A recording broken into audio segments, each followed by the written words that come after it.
Welcome to the Hobby Hour with Dan and myself, Stuart.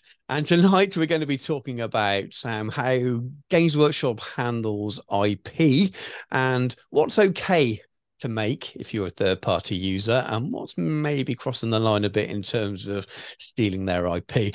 But before that, we're going to talk about hobby and everything else under the sun. How you doing, Dan?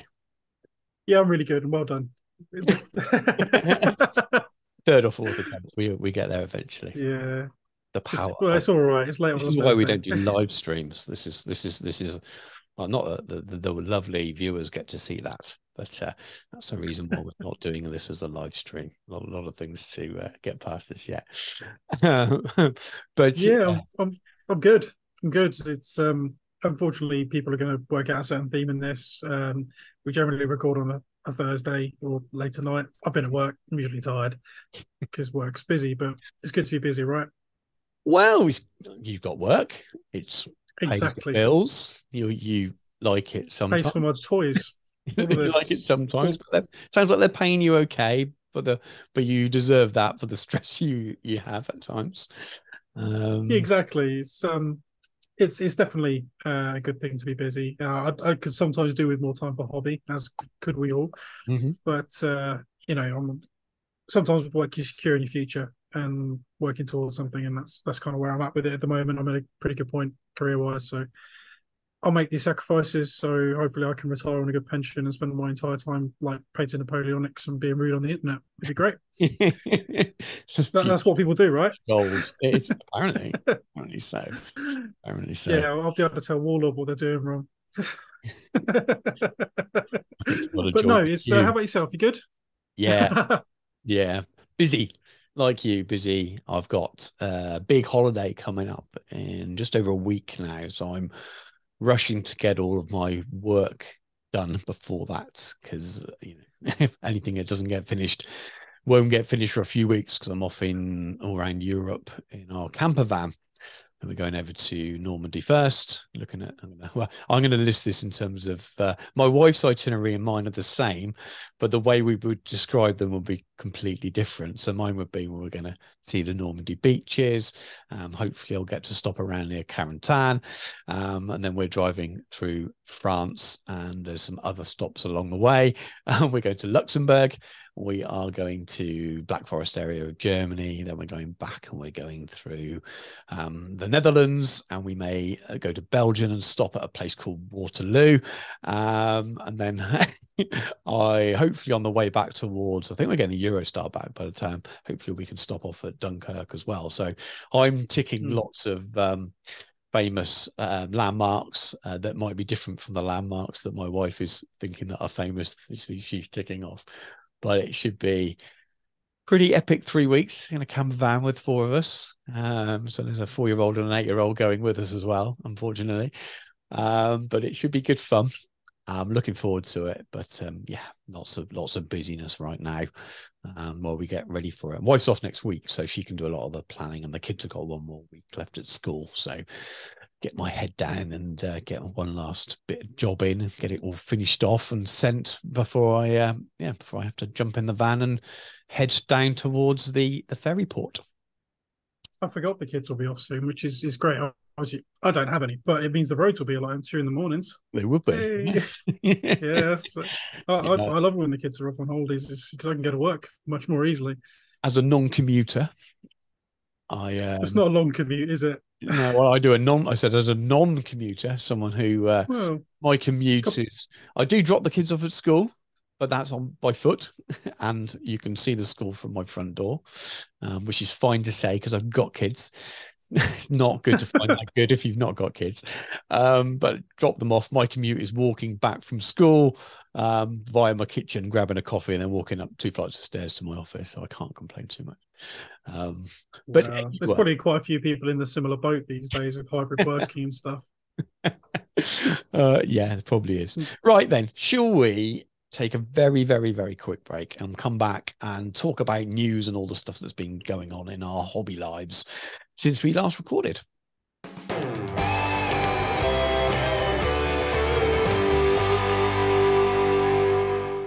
Right, so we're back And we call this the news. It's not really news. This is stuff we want to talk about from the news. If this was the news, we would be very, very bad at covering the news, because this is just a few headlines and cherry picked for things that we happen to be interested in. But we've made a few notes of things that have kind of cropped up in the last couple of weeks, talking points, new products, that kind of stuff. And we'll just go through them now. So the first one is talking miniatures. Dan, have I told you about this before? I might have briefly touched on it. Yep. But for the sake of those who haven't, and save Yeah, me from the I memory, was let's going go to over elaborate whether you'd heard it or it. not, because otherwise it would be very strange. So yeah, Talking Miniatures is a book, well, two books actually in a slipcase, by John Stallard and Robin Dews. So those of you who are familiar with Dice Men, which was the origin story of Games Workshop, by Steve Jackson and Ian Livingstone. This is a kind of similar kind of book, but with those of you who know your history of GW will know that they started as a company importing and selling Dungeons and Dragons and other people's games. And eventually they started making some of their own games as well. And Citadel Miniatures was a kind of a separate entity with Brian Ansell and the Games Workshop guys, got both shareholders in it, but that was in Nottingham, whereas Games Workshop was in London. And then the Dice Men book kind of ends really after Brian Ansell and the Citadel side of the business buy them out of Games Workshop, essentially. And this book kind of covers after that a little bit more. So these people would have been around at the same time. So John Stallard, who is, if people don't know, I can't believe you're watching this and don't know it, but he's the owner and director of Warlord Games. And then Robin Dews, who's the other author of this book, was the editor of White Dwarf for most of the time. I had read it as a teen, and among other jobs at Games Workshop. And they basically chatted and interviewed 17 other people who worked around that time. So your Rick Priestley's, your Mike McVeigh's, there's Tris Morrison's, Carden-Shears is now, all the people you can think of, all the big names in the studio at that time in the late 80s and the 80s and the 90s, to do this book. So it feels like the story continues, but from a different perspective. And what it sounds like is 17 different perspectives as well, because they've got people that work as the production managers and things as well, not just the rock star designers and painters at the time. So now, when I went up to see John and Paul back in November, when they invited me up to Warlord Games, somehow we ended up talking about Dice Men or something, and they told me back then that they were doing this book, and I was like, brilliant, sounds fantastic. I didn't know that they were obviously this far through, and they pretty much must have done it by then, or very nearly done it. So the pre-orders are up now. I think the initial once they're back from the printers, they'll go on general sale, but you don't get signed copies then. But the pre-orders are up at the moment, and go and check them out. Or you can go and Google that and find yourself. It's on the Warlord Games website. You can buy it through, but it will be available on Amazon once the pre-order part's done as well. So I pre-ordered mine. Looking forward to reading that. There are really good interviews with them both on Cast Dice. You can listen to that as a audio podcast, and again, people who watch this that do the historical side will probably know that podcast. It covers a lot of bolt action. He does the official Warlord Games podcast within his feed, so he obviously gets a lot of access to people, but he's got a YouTube channel as well, so if you want to see them, there's the conversation there. And also on Tabletop, which everyone knows was Beasts of War, they did an interview with them both as well. And they're sure there's going to be more out there, but they're both hour-long conversations. And if you're interested in your kind of old Hammer and the people from that era, like I am, they're really, really insightful and quite interesting chats. And yeah, I'm excited for that book later on. That's the first bit. That brings us on to the next thing, which is another Warlord thing. And I've only just made you aware of this, Dan, because you told me something you were watching this week. But Warlord Games, new Peninsular War, French and British, the very characterful ones. I haven't got them up in front of me anymore, Dan. You told me what they were called after all that, and I forgot. It was Over the Hills and Vive l'Empereur. That's right. So they're in Warlord resin, which won't please everyone, but they're really, really characterful sculpts. I just think they're really, really, really cool. So you've got someone that resembles Sergeant Hakeswell talking into his hat. You have a guy riding a donkey. You've got Is that a dog or yeah, it's a dog. I wonder if that was a It's a little dog, lamb or yeah. something there. And you've got sort of another donkey, and then the French as well. You've got a sheep, a little lamb. Interesting. So, I mean, we were talking about it, and I said that, that the episode with all the deserters, with Potterfoe and Sergeant Hageswalling, I can imagine doing a skirmish game, mixing those two sets together and playing some sharp practice, or let's get some tomahawks, or and something like that, and it'll be really, really cool for it. So I'd love to. The only thing I'd say is they're all sort of standing to attention rather than any kind of action pose. Yeah. That's the only thing I'd potentially. I do like them in that pose, but in terms of how characterful they are, and I want to use them in a skirmish game. In fact, the French aren't. The French are a lot more irregular. The British look fairly regular. But they are very tempting. I might have to pick those up at some point for my 1 day box, which is my skirmish 28mm Napoleonic thing. And someone needs to do or try to write a bolt action conversion for skirmishing Napoleonics. I think that'll be fun. I know sharp practice is awesome, but there's out there. But I quite like the idea of drawing the dice out of the bag and having a very few number of models. But anyway, I thought they were cool. And they sort of cropped up in my feed earlier in the month. And then the next thing, you could talk about the next thing, Dan, or at least introduce it, so it's not just me monologuing all the way through. I am behind the sort of the curtain of the cinema. I'm just going to check what it was next on the list. Oh, this was You did basically, mention it to me, so it's not. yeah. Personal. I caught a little bit of it, obviously, because it was discussed on Plastic Crack Podcast group on Facebook. I think that's pretty much where I saw it, because I'm not in as many groups as you are for historical stuff. But so yeah, Hornby have bought a large stake in Warlord, 25%, isn't it? 25%. I think it sounds like with the option to buy more over the Yeah. coming years. And one of the Well, things I said, I saw was that buy like the rest in a few years' time. I think 4 years' time or something like that, which is yeah. interesting. Well, it's 51, isn't it? That's the big one, and then 75, because that's the point where you can dissolve without Yeah, console. exactly. It's But very I can't cheap. see anything Did you like that see the happening. But amount? I don't know if you saw the amount. It was 1.3 million. yeah, it was less than 2 mil, wasn't it? I saw it was 1 point something, but It's a which lot seems less a than shockingly the. small amount for a company. Yeah, and Mm, I don't know enough about this buying out businesses and things, but it's definitely not 25% of the valuation for Warlord Games. yeah, it won't be So the I EBITDA, will don't. it? That's probably why it looks low to everyone, but I'm guessing that maybe they've got a deal that when they buy the rest in that agreement is that they pay more, if that makes sense. I Well, don't know. you Maybe there's you something don't like that. know if they've absorbed ongoing development debt or something. That's a They good could point, they could actually. have.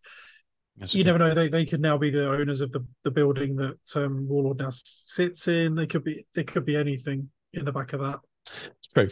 It's true. It'd be interesting to see how that develops. I mean, as a historical gamer, as someone who likes Warlord's products, it could be good or bad. There's no point in kind of prophesizing too much in a doom laden way. The benefits are it's a bigger company which could protect it, could open them up to new markets, could make more stuff in plastic because they own Airfix, don't they, as well as Core Gear and all these Yeah, things. So the plastic production and things could become better, which means we might end see more of that stuff. So there could be more money for those they'd things, also have more maybe more liquid money to spend cash. on licenses and things like that as well. We see they've got Yeah, quite a lot of licensed products, Warlord, for a smaller company. So those things are good. At the moment, the whole management and director team is staying on, so nothing will change in the way it runs in the short term. I imagine that John Stallard is looking at his retirement. It's he's I got to wouldn't be in blame his him. 60s now. He's going to want to retire, and selling a company who appears to be doing Valve's the biggest in the world in terms of historical gaming as a company, and he's done a lot in his life, and yeah, it's probably time for him to retire and move on. So those things are all good. Potential bad things is that when he does go, do we lose some of the other people there that really make it what it is? Does Paul Sawyer stay on? Does he want to stay on, or does he stay on for now? Does he like it when like working for Hornby in the future? And if he goes, what do you lose the essence of what Warlord is? Because he's been there from the beginning. Hornby outsource a lot. I think they most of their production's overseas now. Yeah. So does that put the people that work in the warehouse and production there at risk, or are their expertise in a very different kind of manufacturing maintained? So that's interesting for the future. So we won't know, I guess, until it's all bought out in 4 years, 3 or 4 years time, and at that stage, we'll start to see how things develop. But so It definitely could a lead very, to very interesting one on watch this space. The people who hate Warlord won't care. The people that prefer all of the alternatives. But I think Warlord Games and Bolt Action and Black Powder do an awful. There's a really good stepping stone from people coming out of some more fantasy style gaming into the wider market. And love them or hate them, jobs. I love them. A world without it working the same way would be sad, I think. And I think I'm not saying that historical wargaming would disappear, because of course it wouldn't, but that there's a lot of talk, Dan, about the greying of the hobby, of Oh, the historical gaming hobby, not the literal greying, but you know what I mean. well, And maybe a bit part of my club then. But to be fair, but actually, just to speak on your point, I have had next to no interest in what previously was a very impenetrable, very cliquey, at least to outside perception. And I'm afraid, sorry, regardless of how many people say, "Oh, once you get to know us all, it's quite friendly," it might be. But it's like that guy everyone says, "Oh, he's lovely when you get to know him." Like, how much time have I got? It's supposed to be a hobby. If he doesn't seem nice, I'm not going to bother. Warlord has made that accessible. yeah, I no, wouldn't have been remotely interested in any way, shape, or form in any of it until Bolt Action. yeah, it's just easy And as well. then some of the other stuff. And then because obviously you were into some bits, we went on to do Plastic Crack podcast, the CrackCon. I got to see some other bits. I got to see them people playing Sharp Practice, and I can't really, unfortunately, remember half the games that people were actually playing. Obviously, saw lots of beautiful painted miniatures. I know people were playing Flames of War and Sharp Practice, and there was some Bolt Action, I think. Mhm.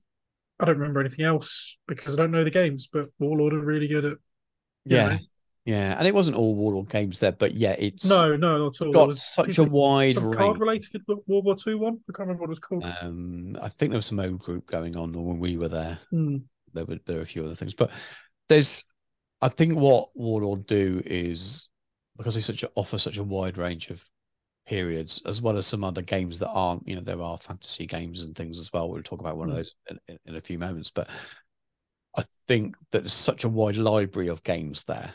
And if you're used to a Games Workshop style business model, there are similarities there, obvious ones because of the origins of the company. So it does make you think, oh, okay, that makes sense. Oh, well, I fancy playing this period now. That makes sense. And from that, you can then you expand out. You go to a group or forum, and you say, actually, you can buy these Perry miniatures, or you can buy this company's miniatures. Now, don't get me wrong, there are other companies that are modern and historical. Footsore do a lot of stuff through Kickstarters, and their miniatures that look modern. So I don't think that Warlord games need to exist, and maybe they've been around long enough to kind of freshen up that historical market and bring in some of those sort of new styles and things. I mean, I'm just talking out my, but but it's I think the at the moment I think the hobby still needs them. If they disappear, don't think they're going to disappear, Mm. but I think the historical market at the moment needs a Warlord games for a few more years yet before there's enough kind of newer modern style games and ranges coming through to satisfy some gamers that come from a different era. It's as simple as that, because the old style 1-2 man bands metal production stuff, which is lovely, aren't in a place where they're going to Mm. easily attract other people. Problem is that doesn't interest a lot of people. I mean, I can't think of anything else. I want to run shrieking away from Full Metal Armies. Yeah, And there's, as you say, a graying of hobbies. You need to encourage new blood, and wargaming has moved on a long way even in the last 10 years, really. And Warlords bringing some of those modern business practices, modern rules writing into yeah, and yeah, I occasionally see it people having a bit of a pop about Warlord, and it mystifies me as someone who's not part of the community. I get it if you feel very passionately about things people do. People can obviously feel that Warlord are encroaching into an area and they're changing the landscape of historical wargaming to something it never was. Yeah, but you can't stand in the way of progress, unfortunately. And unfortunately, those are the people who do, you'd end up looking like the mad ones. Yeah, I don't think they're actually stopping anything. The people who don't like it, Mm. I don't think it's. Don't get me wrong. Maybe it has, but I don't think it's affecting their game in a negative way. It's probably No, finding newer markets. I know that Warlord have acquired a lot of smaller ranges of miniatures over the years, and people, are buying up other ranges, but generally they're buying up ranges of people who want to sell because those, otherwise they're just yeah, going to go out of business and those ranges won't be available anymore. So I just don't see a negative for it. It brings people in, and if those people then move on to more crunchier rule sets that some other people like, then great. But yeah, so that's my biggest fear is that what Warlord do not right now might change in the future, and hopefully it changes for the better. Hopefully they're smart enough to bring in experts. So if the people that are there now decide to retire, move on, etc., hopefully they'll look to bring in experts from the field who know the industry well, who knew what Warlord do well, so they can continue to grow and maybe even get better. Hopefully it's not some kind of weird asset strip thing going on. I can't see that. I think they're trying to expand their portfolio, to be honest with you, because if you look at Hornby's portfolio, probably greying itself, isn't it? Airfix, yeah, railways. Don't get me wrong, we've got a very good friend who loves his railways. yeah. I I don't was think going he to say, buys a lot. Sam. Don't think he buys a lot of Hornby stuff though. So he might be the equivalent of people who don't buy Warlord stuff anymore, but maybe Hornby gets you into it. I can just see them looking like they're trying to expand their portfolio, and there's a lot of crossover.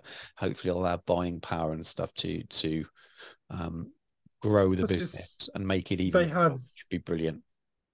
logistics, the ability to put it in front of people who may never Get it, otherwise have seen it might because get it into toy distribution. shops. Might well find it in toy Yeah, shops more, which that started to happen a little bit anyway with Warlord stuff, but maybe it'll happen even more. Maybe you'll find bolt action starters in WH Smiths and in Argos or something around Christmas time. It's people don't know who we're talking about if you're in the UK, but those kind of, but it would be good, wouldn't it, to find those kind of things.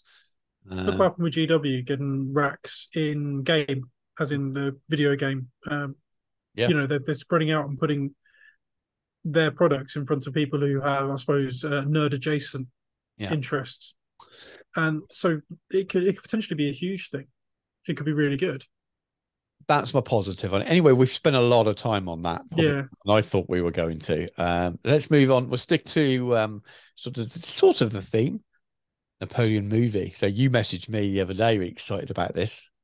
yeah, So I was aware about it's probably before you were, because you love movies, and as a Napoleonic fan, that was being taught. The film's been talked about sort of over a year ago, because it's been sort of been within the nerdy wargaming scene. We've known it's been in production for a while, and I think last summer they were asking around wargaming groups and reenactor groups for extras, for people to go and play French army and things. So yeah, it's been something for a while. Most of the comments at the time were, Joaquin Phoenix is too old to play. that's Play when I Napoleon that's as when a I younger first heard man. it It's was just like, being done. oh god. People whinging about him, or that there weren't there any French actors to play it. And do you know what? It sounds awful, but I can't think of any famous French actors of that age at the moment. I People no, are probably quite upset that I've just said that, but there sorry. probably That are people, but this is a big blockbuster yeah, movie, isn't it's it? They're probably going to going to cost about 250 million. It's made by Ridley Scott. Of course, they're going to want someone who's they need a ticket, they need a name. probably appealing to markets before the French market, if I'm honest with you. Yeah, That will be a big market, but I imagine they're looking at the US market first, and then everything else follows. and So then China. and Joaquin Phoenix is good. So He's a phenomenal actor. yeah, so I've if he's maybe if they're trying to film Napoleon, I haven't looked at the full synopsis of it over a large period of time. Unless you change the actor, then you just have to accept sometimes that it's not real. It's a film.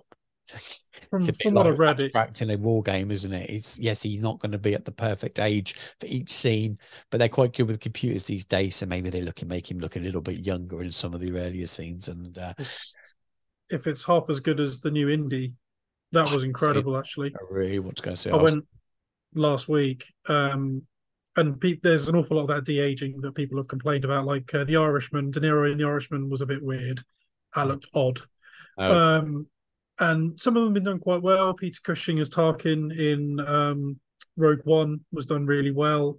That was just pure. Um, That's pure CGI, CGI. completely That pure. wasn't it? Yeah, yeah, But I think basically they did that with Indy. I mean, they were sympathetic. A lot of it was set at night, and that helps. And but it was so well done. But you never know. I mean, it's Ridley Scott, yeah. so Want to go and see Indiana Jones, but that's going to be another time. I went to the cinema with Jacob last week, and we saw the Spidey film. yeah, Um, I really want to see Jacob's that. not seen the Indiana Jones. I need to get him to watch the Indiana Jones films. I don't want to take him to what film number 5 before he's seen the others. Is it 5 or 4? It's 5. 5 Oh, years. everyone wants to forget Forget Crystal the Skull, fourth but it's one. not actually that bad. No, it's because it's like anything. You're no longer a kid when you watch it, so it doesn't have the same feelings. Anyway, we're not going to talk about Indiana Jones, but yeah, I'm looking forward to that. That's autumn, isn't it? It's autumn time. Yeah, yeah, later this year. So I'm excited about that actually. I hadn't really looked at anything about it, and then the trailer dropped, and I went, "Oh, that looks incredibly impressive." Definitely Um, to that. and No. it'll be really good to see that era. I mean, I love Sharp and I love stuff like that, but Ben Affleck. I mean, you can see the budget and you can see the age now. So watching that done in like a modern with a budget and everything else, It's going to be good. It's yes, going to be good. it looks And I'll probably stunning. end up going on my own because I can't imagine my wife or my kids wanting to see that. I'm going to IMAX it definitely. Same with Oppenheimer later Mm, this month.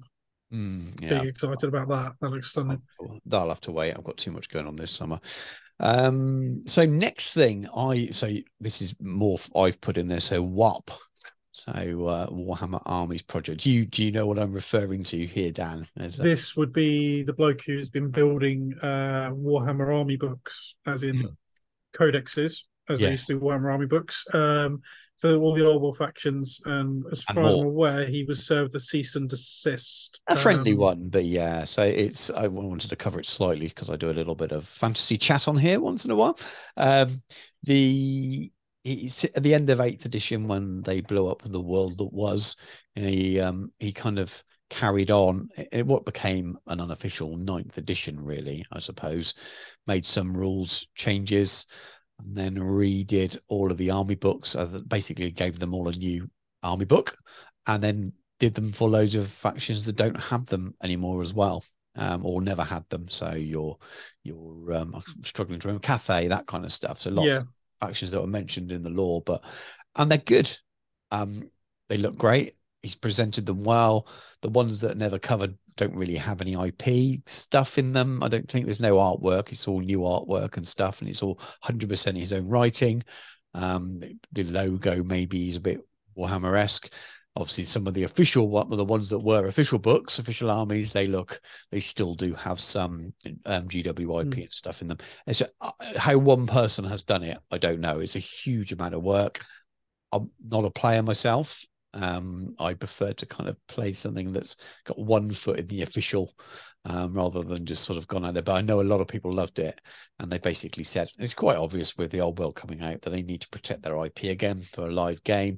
So it's a very friendly kind of, you can keep doing it, but you've got to remove all of our original text and all of our images from it. Some people are really annoyed about it. So they, how dare GW do it? Slightly different angle on it. I'm glad they've not told them not to do it. I think GW of 15, 20 years ago would have said Yeah, stop, and probably said stop long before now. He's been allowed to do it, which I think has been really cool. Which I think is a little bit against some of the arguments that are against it at the moment, calling GW out for being heartless and how dare it, he deserves to. They've let it run for a long time and they're still letting it run, but he won't be able to use that artwork anymore. And they did it with Warmaster Revolutions a few years ago. That now has no GWR in the book. I don't think they've made him change the original text yet because, again, they're not bringing something out. But they're not allowed to use any artwork, and I just think that's fair enough. You got away with using it for so long. You the arguments tend to be he's put a lot of work into it. Yeah, but you didn't pay for it. It's not yours. So If you're fair using enough. other people's registered IP, things that they've commissioned and paid for, you're always running a risk they could turn around and say, nah, I think Yeah, it's a calculated risk. And I can't exactly. imagine there's not been times when he's thought about it. There Uh, must have been times when he he's put the his first one out. his statement was absolutely fine as well. Just said sad day, but I kind of knew it was coming. And also he can, because it's mainly going to be plain text stuff now or simpler format, he can update it quicker for the people that want to continue playing it. Mm, It just seemed to be a healthy community playing it, but didn't want to cover it really, even mention it. And we're mm. going to talk a little bit about IP later on, so we won't go into the details of that anymore. But next one, Games Workshop live announcement. So we had a bit of a reveals weekend for non 40k, when wasn't it all Yeah, on 40k stuff? No, nothing for Middle Earth, unfortunately, but non 40k, no 40k, but we are going to do some small space marines. So it's yeah, yeah. yeah. I didn't watch it live either because I was busy that day. So Well, I was ill, so I did watch it. I was supposed to be at a yes, wedding, but I had a bit of a dodgy stomach for about 4 days actually, so I won't go any more into that. But it meant that I was home alone, rather than the kids were sent off away because we were supposed, my wife and I were supposed to be at a wedding with that kids weren't invited to. So my wife got to go and make use of the free bar, which I would have been really, really nice. It's a lovely sunny weekend as well. But I sat and watched it. So I'm only going to really cover. What should we cover? I quite like the new Cities of Sigmar stuff. It looked yeah, it's pretty. interesting. I think the guys with the shields, they don't look anything like it, but every time I see it from a distance, I keep thinking Kador from War Machine. I think it's War just, Machine. yeah, Yeah, something about it. But they look pretty cool. And yeah. with that in mind, there's some announcements today actually, on the blog posts around it, which I thought were interesting. So excuse me as I look down at my phone, but there was some talk about the things that are going to be removed from the range now. So the all the free guild stuff, the humans, is now going to be disappearing from Age of Sigmar. Um, Well, wonder where they end up. yeah, well, I think we can guess. So that's obviously going to the old world. In fact, it says you look out for these things in the old world. Elves as well. So all the high elves are going now, and the wood elves that are left. So they are Mm, going, and it does say watch out for them in the old world. But at the moment, the dwarf models and the dark elf models are staying. Dark elf makes sense because they're not one of the launch factions for the old world. Dwarves are not sure what's going on there. It feels like mm. that they will keep them around until they update them. It's been a while since there's been like a Fire Slayers type book, isn't it? So I imagine when they update that, or the next do the Caradron Overlords, is it? I think they've been out for a long time. I Yes. think they. I don't follow AOS in detail, but it sounds like they're due an update. Mm. I wonder when they get their update, they will slowly start to do this, and it seems to makes sense. We talked about it a little before, didn't we? That I wonder Yeah. if they're going to slowly kind of separate to make sure that they separate those IPs as much as possible, and there won't be much crossover. Now it's up to people if they want to go and buy those models and use them in their other games. But in terms of what happens when you go to a certain page, you click a certain game, what you'll see there is not miniatures that are going to be dual purpose too often. So I thought that was quite interesting. There was a nice Bretonian battle standard bearer for Yeah. the old world, which looked absolutely fantastic. I like it. The horse does look big. I'll agree with that. And it seems to be a criticism. I don't know. We'll have to see it next to other horses. Maybe it's supposed to be a really big horse. And then Epic was announced, Yeah. Yeah. which, yeah, I wasn't expecting that. I suppose there's been rumors for a while that it might come. So I think it's something where everyone They expects. kind of pretty much teased it Yeah, at at the opening. first, didn't they? Yeah, so we knew it was coming, but I was surprised that it's coming This out soon. next month. It's Yeah. like, whoa, okay. Didn't expect that. I thought that might be an autumn release. So I imagine they're going to be hitting that high. It just seems very close after 40k. Um, so I'm happy about it. I wanted the old world first. Looks like we might have to wait a little bit longer for that, maybe even next year now, because I imagine these releases will go on a little bit longer. But Yeah. they'll have their reasons for it. If you're doing 40 years of Warhammer. I think only about 2 weeks ago was the actual official day, I think, for the 40 years. Yeah, I would have gone with 40k and a Warhammer fantasy thing in the same year, but they've gone with this, and I think most people are pretty happy about it. I've not seen too much negativity. You normally no, get lots of people moaning. It's got a lot of people who don't really do GW anymore going, I'm going to get that. I'm going to try that. So it's quite promising. yeah. I won't be buying the box set, but because they keep on talking about like there might be both and stuff like that. Because there was the pictures and stuff, isn't there? It's got both forces in there with some Titans at the back. Yeah, at the Because they've moment, that's all apparently they've retooled some announced. weapons in plastic or Okay. something. I don't know. Yeah, that makes sense. That makes sense. They're moving away from There's resin. a lot of talk on different groups and stuff. So I've not been paying huge amounts of attention. So I don't know how much of it's true or not. So much of it's wish listing.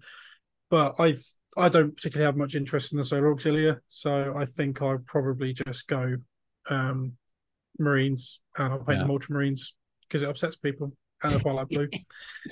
Um, Yeah, so I'm kind of with you. If it's going to be a long time since the till the individual stuff's out, I might just get a starter box, especially if it's really, really good value, because it might be such good. Sometimes those starter boxes are such good value.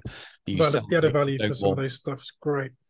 Yeah, sell the bits that you don't want, and still be better off than buying the individual bits. Because if you're talking about, if it's lots of different individual boxes for the different kinds of marine, if it's like Marine Strike Force and it does the Marine half in one box, I'd be tempted to buy that. But if it's kind of Yeah. you buy Marine Tacticals and then Marine Assault, and it ended up adding up a lot, I can't see it being like that. That would seem a crazy way Mm, to do it. But until I know, I'm definitely buying it. And I'd like to get it because around launch time, and whenever that happens to be in August. Hopefully, I'm not in a camper van in the middle of nowhere when the pre-orders go up and come back to England to find that it's all gone out of stock. But yeah, if it is, it is. And I'll just get the book separately and order separate Marines. But I'm like you, I'm not really interested in the solo, which is weird because I had a solo auxiliary army for yeah, Heresy and I loved them. But at that scale, I'm looking for something that's going to be a little bit easier to paint. In fact, I've kind of reach across and get it. I've been playing around with painting up some original stuff on a little basis for a little video, just testing paint schemes and how it might work. So I've been playing around with it. It's going to be cool. I'm still more excited about the old world and other things probably, but I want to do a quick army, if that makes sense. I want it to be simple and easy so it doesn't take up too much hobby bandwidth. But I definitely like to have an army or even two small forces so that I could play the game. But I don't at this point see me going into it to the point where it becomes something that the channel's just full of for the rest of the year. I'm still too excited about the old world, to be honest with you. That's just a personal thing. I think if they released the old world this year and then Epic came next summer or something, I might be more excited about it. But right now, it feels like it's just something to tease me until the other things. But what a cool thing to bring yeah, back! And it's really nice to see older gamers um, yeah. being positive about Games Workshop and saying these look cool. I'm going to give this a go. Hopefully, they're still saying that when they see the prices of it, but we will see. It's not Um, Mordheim though, is it? no, no. That's the one I want more than anything else. I want Mordheim back. Yes, yeah. Oh, I think a lot of people do. And again, you can get the Warhammer. It's too expensive just to buy. It's about 80 quid, isn't it, just for the book? So I have a PDF of the Warhammer rule book, and Yeah, so do I. Most people do. and you need models, and there's so many ways of making the models. So there's nothing Hmm. stopping you playing Mordheim really, and it's on my 1 day list once I've took a few other things off. So if they don't bring it out, I will do something for it. It's on my list for the channel at some point as well, on my future long-term list on it. So more time will happen one way or another, whether they release it. I'm sure they will. Too many people call for it, and it's the kind of thing that you imagine it'd be easier for them to do, Yeah, and same make that in lots of money out of it. Battlefleet as well. Yeah, but Battlefleet in some ways is harder because they've got to make models that don't exist in current ranges. Whereas Wartime, you could do it. They'll do it like Necromunda, and they'll bring out these amazing box sets. But it's also got grounds that people can just make their own from their existing for whatever Yeah, they bring back from for the old world, and it makes sense the old world comes back first, and maybe they'll do a more time, but it'll be set in the same time period as the old world, which would make sense as well, wouldn't it? So yeah, we will see. The only other note I've got there in terms of news and things to talk about, we'll probably cover more in the main discussion, but it was thinking about Epic and the 3D printing market. For those of you who don't know, 3D printing for Horus Heresy themed Epic is huge and has been for years, hasn't it? There's people out yeah, there with full Epic armies that are using sort of fan adaptations of the Epic Armageddon design yeah. for Horus Heresy, and they're almost full scans, aren't they, of the 28 mm scale They tanks. were very hush hush back in the day. I remember Yeah, that you well, just had to I know someone still who don't. knew someone. Yeah, and I don't know whether that's still the case. I wouldn't know where to buy them, um, but You they just get definitely STLs now.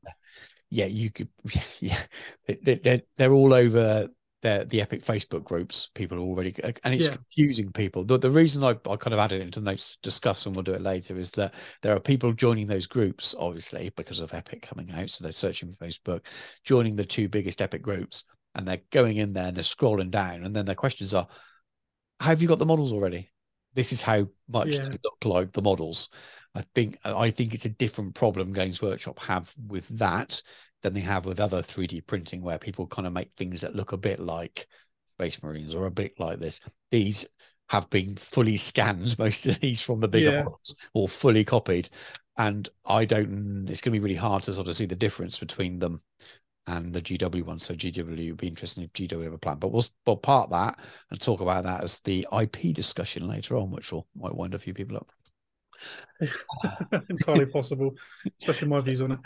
So, Um, Dan, what have you been up to in terms of your hobby and things? well, full disclosure, we're recording this a couple of weeks later than originally intended. So Yes. half of what I've done, I completely forgot. So obviously, I was coming up to the Battle Streams in Middle Earth event, which for those of you who are uninitiated, probably may have talked about this before. It's two chaps, Damien and Steve, who have done previous projects on YouTube and stuff as part of the GBHL British Hobby League and associated other hobby channels, the Palantir and it's just Top Table, and Yeah. all sorts of different bits and pieces. So they joined together during lockdown to go over the old battle games in Middle Earth. Diagostini, was it who did it? Yeah, that's right. Yeah, Part works. Yeah. they Partworks. That's the one. Yeah. So this was early 2000s. This was during the great Lord of the Rings era, when it was like huge and when the Games Workshop tabletop game was massive. And they'd release a miniature a week, I think, or Mhm. however, I can't remember the frequency. I didn't do it at the time, if I'm honest. And then each magazine was themed around that miniature, and you build up a collection. It teaches you sort of painting guides and stuff. Yeah. So they thought during COVID, let's basically do streams where we review that mag and get a community together. People will paint the same miniature. Do something together, which was really cool. In fact, you did it before I did. You got Yeah. me onto that. So there is a patron for that, and I help organise that with Sophie, Sophie Wilkinson. She is chief instigator for that. As Damien and Steve will tell you, they don't really do much other than turn up at the end nowadays. It's pretty much Yeah. You're Sophie chief with me organizer for doing. the event, aren't you? Yeah, yeah, yeah. So it just wasn't, it might be the way I heard it. You talked about the patron and you said you were the chief organizer. No, no, no, no, no. Just This is the so event. people know that you and Sophie chief organizers. Well, she is, and then you help for the I'm Helper meetup. Monkey. For the Yeah, just for the meetup. for the So we meetup. do a meetup that's actually held at Warhammer World, which is pretty cool. It's unofficial, but we book tables and yeah, it's really good fun. So I've been helping organise that. Somewhere on the screen when there'll be a token for that. We do sort of priority markers for that, and one of my things is I have to paint all those, which is exactly what you'd imagine it to be. It makes people happy. It's rewarding. People are always quite chuffed with them. I've saved you one this year, Oh, just so you know. Um, so yeah, I've been doing that. For that event, I've took my Mordor. So again, somewhere on the screen there'll be my Gothmog foot and mounted, and obviously finished my troll off as well with troll with team before. And since then, I've painted a golem, Yeah, which is pretty cool. does look cool. I got bought the golem as a thank you for helping to organise, and with a mind that the stream miniature for the week last week was golem. So they were determined that I engaged. I said, "Well, I've got a golem model," so they sorted that out, which was really cool of them. See, I also picked up this probably be the wrong way around, I need but to it mine. is SBG magazine, which Damien is one of the two chaps who publishes this. This is entirely extra to anything to do with Middle Earth or by Games Workshop or New Line or anyone else. It's a fanzine essentially, but the actual quality of this is Isn't it? I'll try to awesome. remember to put in a link because I've done a couple of reviews. I did a review of the last one, a brief one, and I did a Yeah, what is SBG magazine as well. And I'll try to remember to put a link in the video now. So those of you, or at the end anyway, so those of you who want to go and click on that and find out a little bit more about those magazines. But that reminds me, has he got them on general sale now? That issue? yes, yeah, they're on sale. I'm going to do a review of it for Out the Frying Pan. Brilliant. I meant to do that this week, but it just didn't happen. So I'm going to try and get that done on Sunday. Sorry, Damien. But I picked that up, and that it's wicked. So obviously, I'd imagine you'll do a review at some point when you get hold of your I copy. might do. I might do when I've got to order it, but then I'm going away now, so it might will be quite old by the time I get my copy because I'll probably wait till I come back from my little trip to order it. I don't want to arrive too much stuff arriving when I'm away.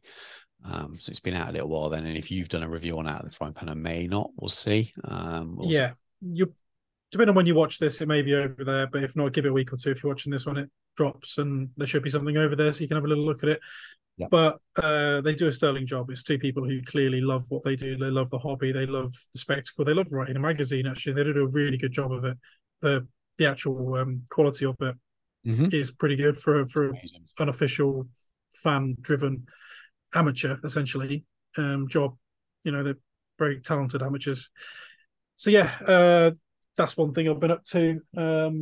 My new copy of White Dwarf arrived today. It's pretty cool. I would show you it, but I'll bury it under a bunch of books, which I'm just about to show as well. So I've been buying a lot of books recently. 21 who's heavily into their Tolkien. Obviously, I am. I picked this up, so it's the history of the Hobbit. Big old tome of a book. It's got lots of stuff about how it was written. It's got the original or copy of the original manuscript in there, essentially. Loads of hand drawn pictures from Tolkien. So, love a Nice. book. Yeah, it's like show and tell at school, wasn't it? So I picked these up. These are unofficial, but they're the guy done by a guy called David Day. And basically, they are really nice leather bound sort of little tomes that focus on different sort of aspects of Tolkien's lore on Arda and Middle Earth and all that kind of stuff. So you've got like a dictionary of Tolkien, an atlas, the battles, the heroes, the dark powers, the hobbits, and the ring legends of Tolkien. So they're in these sort of cool sort of leather bound covers. Just Really lovely, quite, aren't they? they're Just really little. pretty, and the art that's in these is awesome. So see if I can find a really. There was that troll one I showed you earlier. But so it's got all different types of styles, and Oh, I love that. so it's all really pretty. And I wanted them for a while, and there was a deal on the complete set, Yeah. so I just did it. Because half the time, every time I've looked at them, I'm like, oh, see, I'll go into Waterstones or something like that, and they'll have one, maybe two of them, and I'm like, I want all of them. And I don't want to play that game where sometimes you have real trouble finding one of them, and then Yeah. you've got all of them but one, and then you can't find it, and then you have to buy the entire set as a. I was just like, no. You said it was a really good price on Amazon. You're like, Yeah. I hate it. I hate giving Jeff Bezos my money. I really, really resent it. I hate not supporting my local booksellers. Makes me feel absolutely wretched doing that. But I But can't argue with the fact it was, well, they're getting on for £15 a book, and I got all of them in one pack for about 55 quid. So for just a little bit more, or just a bit less rather than the cost of four shipped. yeah, you can't really complain about that. No, unfortunately, there's probably a reason for that, because some sort of slave robot's been beaten to death for it. But it's, yeah, well, I couldn't obviously afford my principles this time around. So, and yes, this turned today actually, I and haven't it's thought pretty cool. for ages, but that's a lovely cover. Yeah, and then you got Gribbly Devil on the back. Obviously, I'm a subscriber. I'm one of those dirty people. And they've put this new thing in called White Dwarf Bunker, I saw that. I've which seen the is, article about that. Yeah. well, yeah, it's got all sorts of different bits and pieces in there. So you've got rules, you've got people show their models off. There's some really cool stuff in there. Actually, it's pretty nice. Little no Middle Earth, unfortunately. You can't have There is an everything, can offer. you? There is an offer. Yeah, I haven't bought it for ages. I got there was a time even though I wasn't kind of reading it, I was picking it up each month when I had Yeah, goes on a Saturday with the boys, and I was just picking it up as a professional interest, so to speak. But then I just got to the point where I thought I haven't read the last 10. Not literally take the cellophane off and put it on the shelf, and I thought I'll leave it. I love my old ones. I love all the ones from. Got quite a few from before 100, about 20 or 30, mm, and then I've got pretty much everything from 100 up until it went weekly. And I kind of stopped it around there. So I've got a big, there's the odd one missing. I need to recatalog them now. Actually, I had a spreadsheet years ago. But yeah, got loads of them, and I love looking at them from the past era. It's not I hate them. They just do a different thing now. Back in the yeah. era when I had them as a teen, that there was no internet. I wasn't in a town without a Games Workshop. That White Dwarf, which is Was your lifeline to it? Yeah, reread. The magazine is a completely different thing now. And even for kids now, they probably enjoy them more than I enjoy the new one. But then they've also got Warhammer community, and that it just does a different thing now. So, and yeah, there's too many. you need to Just get this though, which pretty yeah, cool. It's like a card, the quick start guide, it's which I good. know Isn't they it? offer for free, but The new, it's nice to. a lot of people like to have a thing that they can do. That I'm not a big fan of scrolling through tablets and phones when I'm trying to game. I quite like something tangible. Quite like I love a quick reference guide, so that's quite a cool well, thing. It's well, available for you can't free. put a post-it thing on a phone screen, can you? It's I'm not a big fan of that. available. You can download it. It's on their all of their downloads pages. But yeah, it's nice to have it printed on a nice chunky bit of card. Yeah. Um, So I think apart from that, the only thing really that I've done, apart from obviously attend the meetup, which was great because it's good.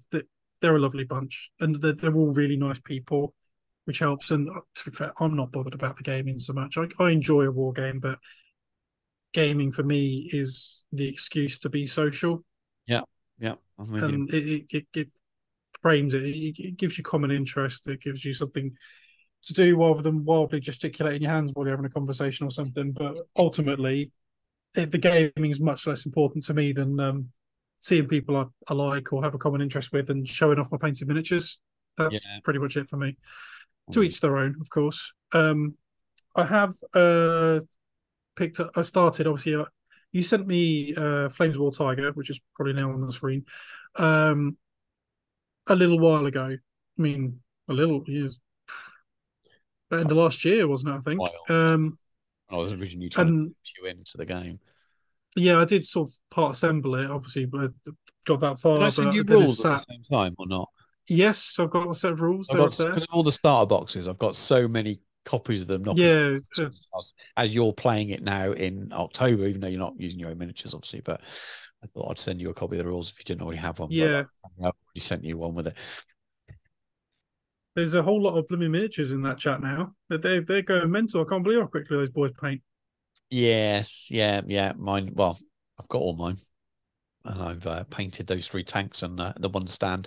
They Well, will they're be very done. pretty. Yeah, I'm very happy with what I have painted, and I've got lots of time to do it, so I'm not at all worried. And I haven't got many. It's infinite. It's not like when I started my first Flames of War army was US airborne, and it's obviously airborne, so it's all infantry. Whereas this force, it's one motor platoon, and the rest of it's all tanks and stuff. And Well, you're going to paint that as more of a sort of display kind of thing, aren't you? But Yeah, yeah, I'm gonna do a you were little vignette. painting a platoon of them. You know what I mean? It's really Mm. quick. But you paint a platoon of those, a box of those, the same time, but same sort of time it takes you to paint one heresy tank, so to speak. So you can imagine how Oh yeah, yeah. quick it's not stressful to sort of paint them up like that. So they're really fun to do. So No, and I've tapped Dan up, my mate Dan, because he's got a bunch of the sort of Panzer Race colours. I've got some, but I don't have all the ones I need. So because I bought them actually for Flesh and stuff for Middle Earth, but um, yeah, I've yeah, got so I'm gonna. quite a range of model color now, and so I tend to have most things I need, which is good for that. Yeah, so that's me really. There's not. It's more than it has been of late, which is great. It's been nice to re-engage in my hobby actually, because I pretty much painted the golem in a night, the whole thing, start to finish, which was quite cool. Nice, yeah, Um, it's a lovely little model for doing that. I think I did the same when I did mine. yeah, Different version to yours, but it's one of those you just think it's just sit and do in an evening and enjoy which yourself. I think I needed. Sometimes you just got to break the because the only thing I painted on Gothmog was I did his warg Yeah, because in my infinite wisdom I decided to glue him onto his warg and then I painted him first. So yeah. it meant I had to do the whole thing with a hairy brush Oh yeah, that would have been painful. in 28-degree weather. We'll do some masking. Well, I'd probably mask. No, no, no, no, no. I hate masking. Really? No, I'd rather suffer the misery. I'd rather paint it with my blooming end of my finger than Bit mask. of cling film, and then some liquid mask. You'd be fine. But, I hate it. I I did it too much for heresy tanks. I just can't. I can't bear it. I do it Can't do less it. now. Funny, I've been painting some stuff today for a commission, and I there are times when I used to just mask out of habit now where I will just be careful with the airbrush and then touch up. And Hmm. touching up is quicker than the time spent masking. And you think, well, it just depends on the scheme Yeah. you're doing a little bit. It doesn't work sometimes. If you're working with a white or something, it needs to be super clean, you're going to have to mask. But certain color schemes really don't all Yeah. mask. You just need to be good with your airbrush, check your angles and where your overspray is going to go. And then maybe do the Bit of odd. weathering at the end. Yeah, well, if you're gonna oil wash anyway, especially as I mean, this works for sort of weathered heresy style or Second World War style tanks and things, but it doesn't work with everything. But yeah, I mask a bit less than I used to because you just don't need it. You're just wasting your own time, especially when you're doing it as part of a job and you've got so much on the table, which is it's another Yeah. conversation. You started talking about, or you're not really working on them yet, but planning out vampire counts. I've banged on about the old world enough. Yeah. Uh, Because event. obviously in my infinite wisdom, I decided which army should I do? Oh, yeah, the one they're not going to actually support with Well, it models. could save you money. That it could be a good one because you're going to get your rules free on a PDF on launch day, probably. Whereas some people will be having to buy a book to get the rules for their army. So you could be. True. Although I imagine surely they're going to give you free rules for all of it to begin with. I don't know. Even the I don't know. yeah, Well, I originally when they said about releasing stuff on PDF, I don't think it's going to be don't think it will be a full set of army lists unless they don't release army books to start with. So one example could be full set of army lists for everyone, and then mm, a rule book with campaign in it, maybe. yeah, And that has so the first edition. Just hope there's second edition, but rather than a standard rule book, there could be a rule book with rules for special characters for the Bretonnians and Tomb Kings. So they seem to be the ones that are around for the launch. And the only way to get the rules for them was all in that one big book. This is just a guess. They yeah. could do it that way, but I don't think they will. I think the PDF will just be for the legacy lists. I Um, think that'd be a shame because if I had an existing army of those two armies, hmm. I'd probably be a little bit upset. Yeah, I'm with you. I hope they do a full kind of PDF army list, basic army list for everyone, and the rules on launch, and then maybe in any starter boxes if they do rules for any special characters that are released in that, or they launch it with the rules and a campaign book where you get the special rules for those, or if we're really lucky, two army books or something like that at launch, and then as the army books come out, they supersede. I hope they do it that way, but I can also see a world where they only put the legacy stuff. I think what it will boil down to is whether it's a separate rule book, like a core rule set, Yeah, uh, and then how they release, whether they're going to do individual army books or whether they're going to be campaign books with a couple of armies in. So a bit like they do with Heresy, don't yeah, they? And combine some. yeah. It's whether they do it like that or not. Um, Uh, Otherwise, we're going to have to see quite a lot of army books released, I'd say, next year. They're all going to have to, all those 9 legacy, non-legacy armies, those new ones, all those 9 books, they're going to have to, if they're going to do individual army books, they're going to have to come out fairly quickly. Well, it's going to be You monthly, lose isn't that it? momentum. That's going to be huge if they do. You just, we know that team's small because it's a specialist games team. We know we've Yeah. played specialist games more in the last few years than we have main studio games. And I don't know. Maybe this is why it's taking so long. If they are going to do it like that, because it just takes what two guys, which is probably what it is, 2 maybe 3 people writing to produce all those books. So I don't know. I'm looking forward to find out that they're all possible ways. I still look at the campaign kind of way of doing it and wondering if that's how they'll do it. Get some kind of campaign to start with the Bretonnians and the Tomb Kings, one sort of book with expanded army lists. Those full army lists in there plus the extras. I hope they do what you assumed, which was that they'll have all the rules for all of them in one standard thing for everyone to start on day one. And you can just buy the core rules and you're done. That would be a lovely, lovely way of getting anyone who wants to play back in. I hope they do that because it will be good Yeah. PR. Even if they don't put the rules, special rules for any of the new characters they bring out, and that's Well, they wouldn't give those away, I don't smart. think. But let's see. I think legacy will mean legacy, i.e., anything up to the release that is still going to be included at all. Because I can't see them doing every special character, like obviously end time special characters, can't see them turning up. No, I don't know if you'll get Archaon. no, You may only get they won't do generics. anything. They've said everything that's in your 8th army lists, aside from the special characters, haven't they? So things that models I that didn't can catch the be. special character bit. I think they're pretty sure they said no special characters, or it's well assumed that Makes they won't. sense. I imagine that some of those models may be brought back to use as generic. So, for Yeah. example, I've just done that big conversion from the Free Guild General, which is the old Empire Carl France. Karl Franz model, but you could also Yeah. build 4 different characters from it. You got the Yeah. standard general, you've got the mage, Yeah. the bare-chested guy, and something else as well, just a champion. So you can build. I think there's 4. There's definitely 3 bodies in there. It could be 4. So that kit's just a multi-part kit, isn't it? That will come back. Yeah. But it won't be Karl Franz. It'll just be general. I don't know. I hope they do it all. I'd love on launch day or even a week before, get people excited, release the PDF with the army books and stuff, the army lists in it. I don't think that'll be the. What do they do with 40k? Was it about a week before, or was it only a couple of days? Yeah. Week Well, before. they released lists. They didn't put the points in. Right. Okay. So I let's. think that was how it went. But no, I think they could probably put the points in for the old world because let's face it, people aren't going to be. I don't. Yeah, they're not playing it anyway. There's no existing rules. There's not with Yeah. there was a 9th ed that people could be using for. I don't. Who knows? We'll have to wait and see. We'll have to wait and see. But I hope that you are right and I'm wrong. But I do wonder whether the legacy book will just be a little legacy thing that's separate.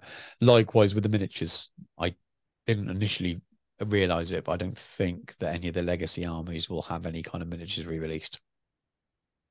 No, Just don't I think so. can't imagine for a moment they're going to give them any Originally, kind I of miniature thought, oh, support. they will. They just won't get new support, but I actually don't think. Again, that doesn't make. It's not really a problem, is it? For most armies, your Chaos Dwarves are already kind of screwed anyway because Forge World stopped making them, and then the Yeah. other army that you really suffer from there is going to be. I think we talked about it before, didn't we? Dark Elves is probably the ones that suffer most because they haven't got a complete range.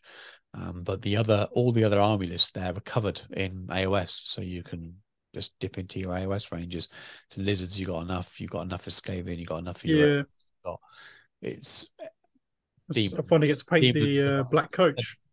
Yes, yes. So yeah. Anyway, we tangent, but yeah, you started planning something for Vanguard. Yeah. So because I've obviously got the Cursed City box set.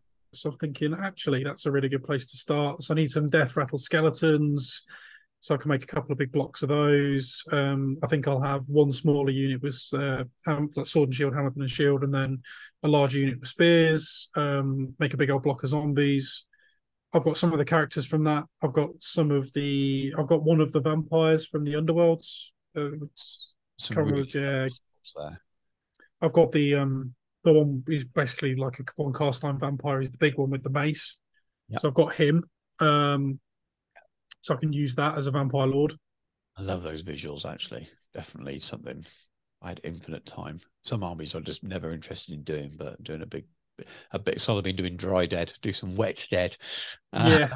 so if you need bases, I can recommend Hobby Heaven on eBay. Or they I just have already good ordered price. some Order bases, them but I from will. Yeah, yeah, I've got some bases on the our way. website as well. But yeah, I'm not affiliated with them in any way. But if you people are ordering bases, they just arrive next day nearly all the time. They're just really good, and the prices seem to be the most reasonable as well. So I've had Sweet. lots of those for my 25 mil squares that I've been needing. No, mine haven't arrived yet, but they were quite reasonable anyway. I think I paid about £8 for 60. It might be the same place because when I searched Could on, be, if it's eBay, it may well be them because they but it were. definitely hasn't arrived next day. I'll tell you that much. So maybe Okay. not. Okay. It is what it is. I'm not really that bothered. I wouldn't if they'd arrived next day. They'd still be sat there now anyway. So Exactly. Exactly. I'm less fussed about next day delivery on hobby stuff these days, unless it's paint and I'm desperate. Yeah. Otherwise, it'll get done when it gets done. So yeah, there's a couple of models I want to do. Obviously, I really want the new, especially the White Lord on horse. He's cool as anything. And I want some Black Knights. They're really nicely done. Some Grave Guard because they've always been really pretty, and the plastic ones are lovely. And probably some Blood Knights because they're cool. Um, I don't know. I want to paint the. I've wanted to paint that black coach since they re-released it for Age of Sigmar. Yeah. I've always thought that model's supremely cool. It's cool. It's very there's Uh, made in range. Definitely, definitely amazing. yeah, I'm going to avoid the sort of flesh eater court stuff. The ghouls. Never been that bothered by them anyway. If I'd have Same. done a Strigoi army, maybe. Um, Those blood knights, are you going to hark on back to the Prince's map? yeah, maybe, Uh, maybe. Well, because the problem is trying to link it too far to because at that point, this the old world, they're supposed to be asleep. It's before the major vampire wars when obviously Sylvania falls. So yeah, I don't know. I think I want to see if I can find a way of doing Blood Knights, yeah, but Von Carstein them up yeah, so they use the rules and that kind of thing, but they look more like the House of Cavalry Knights of the guys on foot. yeah. I just think you probably could. You might also be able to build an army that you can run as vampire counts, but if you want to use new rules, you can run as Britannians or Empire based as well. Yeah, there's a whole bunch of ways. I just want to paint some cool minis. I'll do some unit spaces and all that kind of stuff. I got some ideas for that. Especially empires, but it's their I imagine we don't know what they look like, but I imagine they're going to have more generics kind of magic users. So theme wise, you could probably do it, couldn't you? And use Yeah, I mean the Necromancer model they did was a really really nice one. That was one of the last ones for eighth. I think it was eighth, maybe late seventh. He's yeah, still available. yeah, So I'll definitely get him. Uh, quite like the new Vampire Lord they did for the uh, it's it's basically the one off the cover, the one with the mace and the bats. yes, I It's a know. cool model.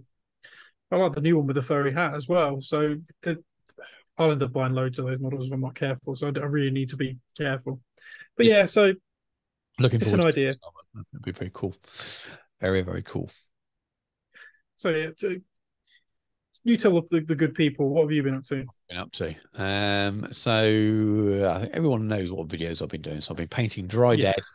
And I had planned to do a single Tomb King because I'd already painted that Highlands miniature skeleton. I thought, well, I'll just get a mounted Tomb King probably, just so I can kind of keep my little theme going of painting all the factions and doing a little tutorial. And then I thought to myself, well, I like the idea of what they'll look like as a unit. One skeleton doesn't have the same effect as a whole rambling unit of them. So I looked at eBay, prices were horrendous. And I thought, oh, it's not going to work. And then I asked you, do you know anyone that might have the odd model just so I can do a tutorial?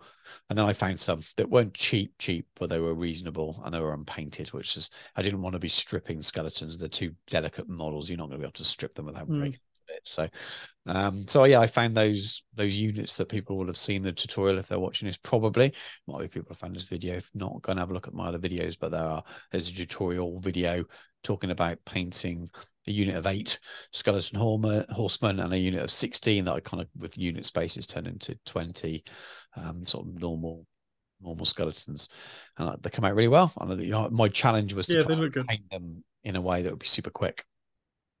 So leaning on the airbrush and Zenithal quite heavily, and a very, very simple method for doing the bone, and then really focusing in on sort of the colors on the front of the shields just to really kind of draw the eye and make them stand out, and some easy, simple desert basing. And yeah, it's so much quicker than painting a unit of Bretonians. So I am going to do a little force. I don't know whether I'll stop at 1,000 or whether I'll do, well, I say 1,000. We don't know what that point's going to be, but yeah, the equivalent of 1,000 is, or maybe do the equivalent of a 2,000 point army and stop there. Most of the armies I tend to lean towards are good, or traditionally fantasy good. So it will be nice to have an army in the cabinet that's evilish or neutral. Evil. So I thought, well, this would be the quickest army to do like that. I'm not, Jacob's going to have his orcs and goblins, but I'll probably end up painting those for him slowly or helping him. But this is just an army that I think I can do really quickly. And I've actually got some more on the way. I managed to get someone that watched the video. Thank you, Ian. I got in contact, and he had lots of stuff, and he didn't want anywhere near as much money as it was worth. And I'm not buying most of it. He's going to hopefully go away and find someone who will purchase all his beautiful out of production sealed stuff in boxes and give him some really, really good money for it, because the money he deserves for that I definitely couldn't afford right now. But I have bought some more plastics off him, so I've got more horsemen and skeletons on the way, which will form most of the core.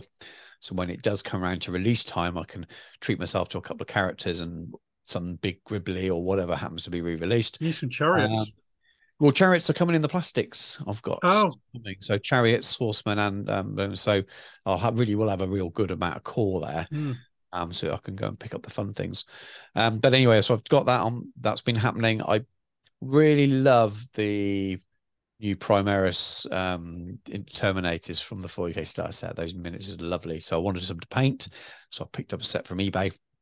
And then I've decided to pick a couple more sets up. I really want to paint the Dread as well. So I bought that off our mutual friend Pete and the characters. So I wanted to do some different painting tutorials on the channel. But I think I might turn it into a little force, more for a painting project.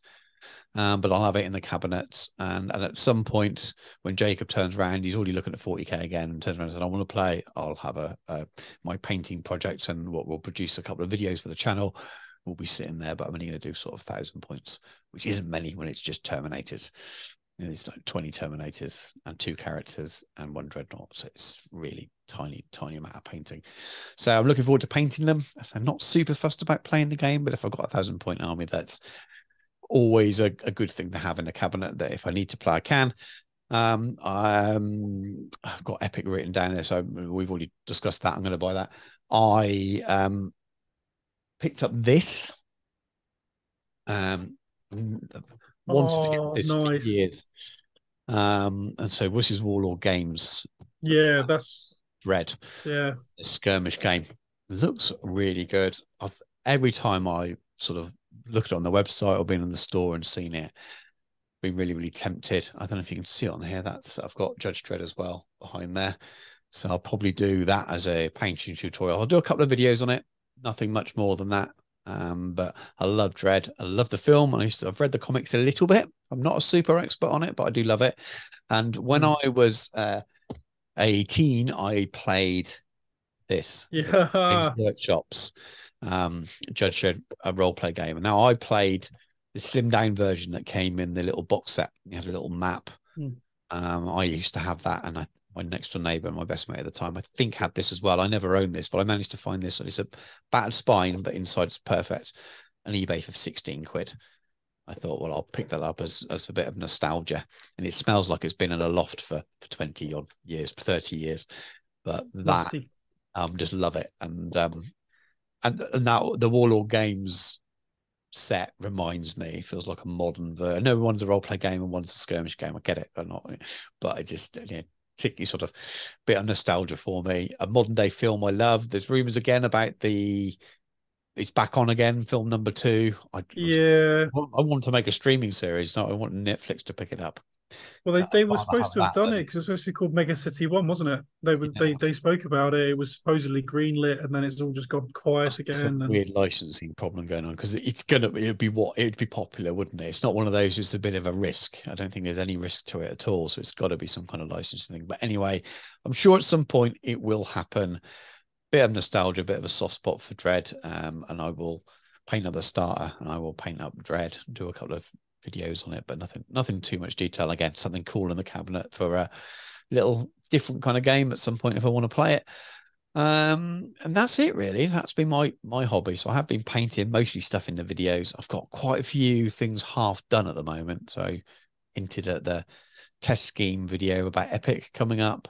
I've got 3 more fantasy videos that are in different stages of doing for tutorial. I'm just seeing how much I can get done before I go away and hopefully get enough uploaded so that I can at least get one video out for each of the 3 weeks I'm out of the country. I can't promise it yet. If I run out of time, I run out of time.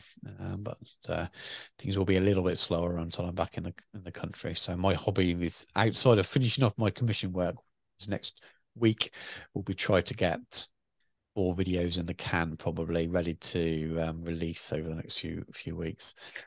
I don't think it's going to happen, but I might get a couple. But that's it then. So I think we've covered a lot. So we're recording yeah, on Zoom today. And I can't see anywhere how long the recording's been going on for. So God knows, this is probably giving me a hobby 3 hours or something like that. But what we'll do is we'll take a break.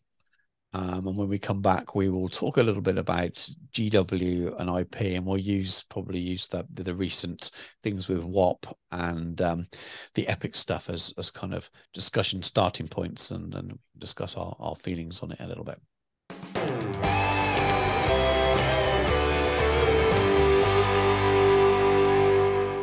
Right, so we're back. So let's talk a little bit about GW and IP, I suppose. And I want to talk about mainly in relation to those things we mentioned earlier. We both got our own opinions on it, and I'm not sure about sometimes what I feel about the way IP is protected. But I was very equivocal when it comes to the WAP.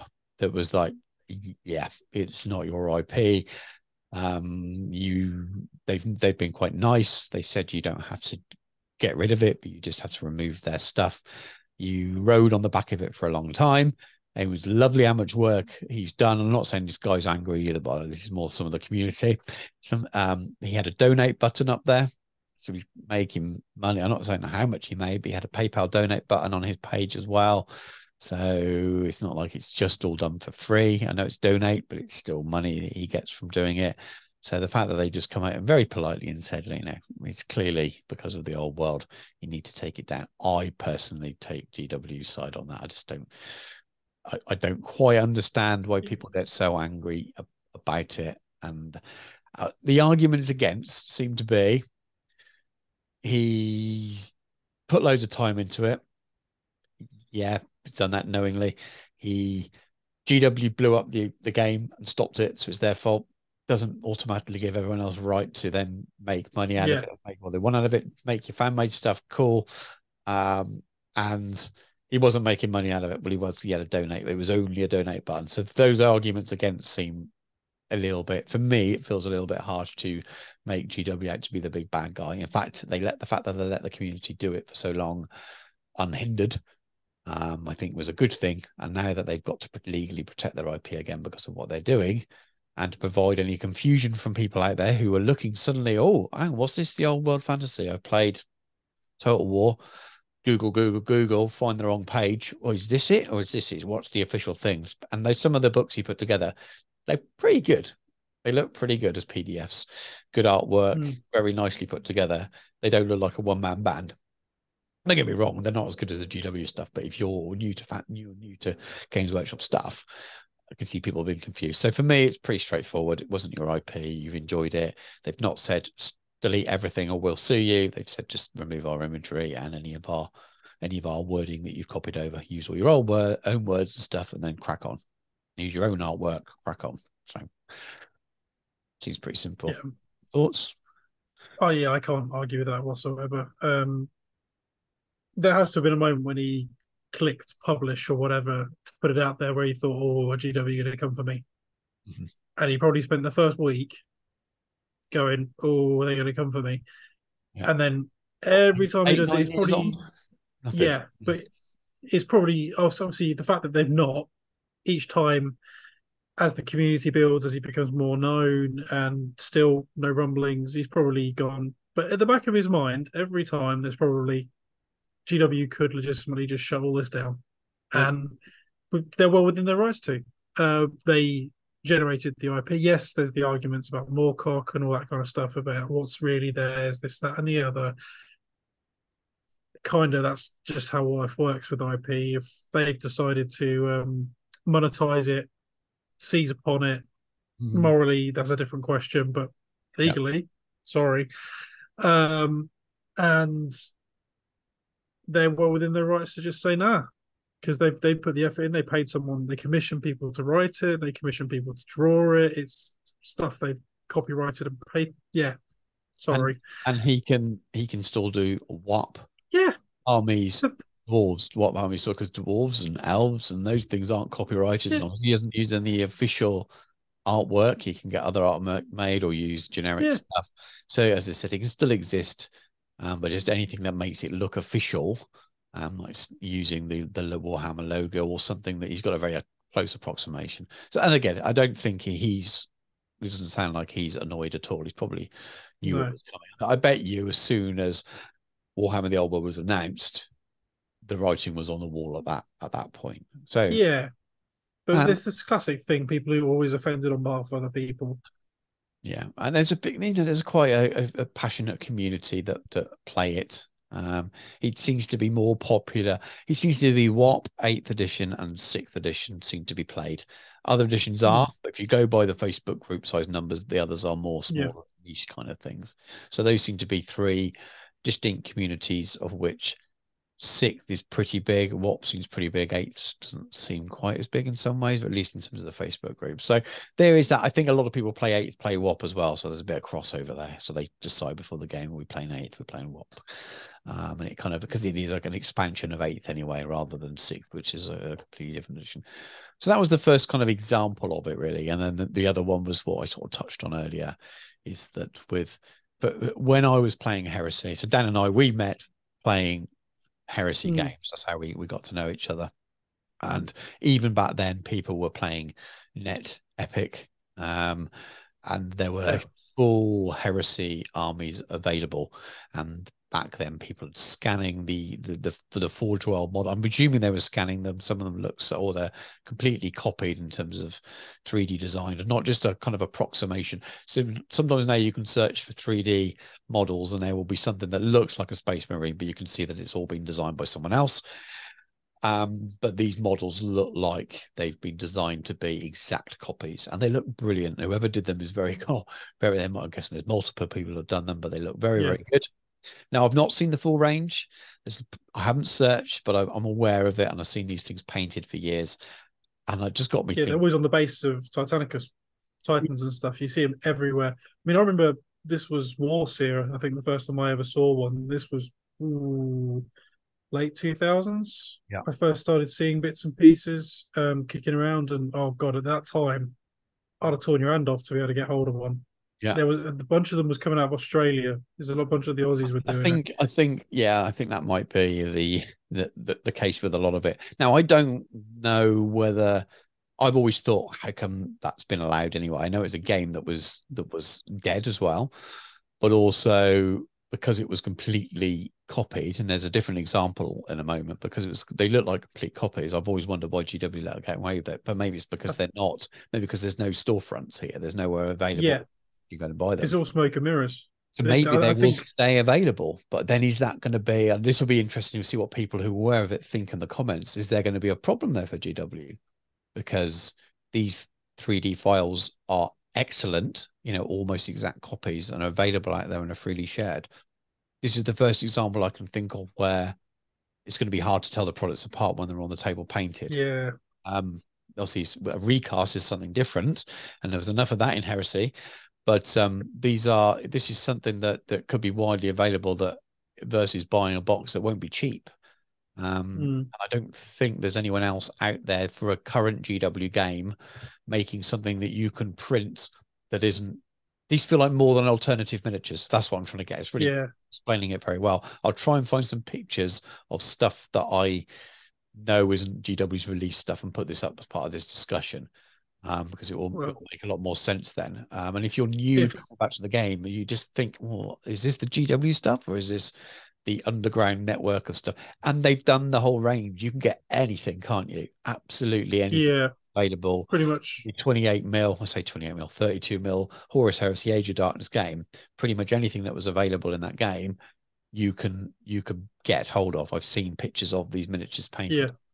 And they're lovely. I'm not knocking anyone, by the way. I'm not knocking anyone. The quality is awesome. I'm just wondering where GW are on this. And I would feel that if they could shut it down, they would definitely be in their rights to do so, because these people are playing out. They're all printing at home for their own personal use. I suppose that's different.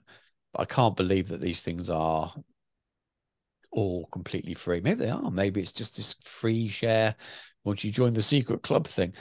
I don't know. I think originally it was. Originally, I think there was a bloke who was doing it. Occasionally, just do runs and send them to people. I don't think they were really being paid for. Maybe I remember when I first saw a Spartan. It was one of the first things I ever saw was there was a Spartan had been done. Yeah, and it looked cool.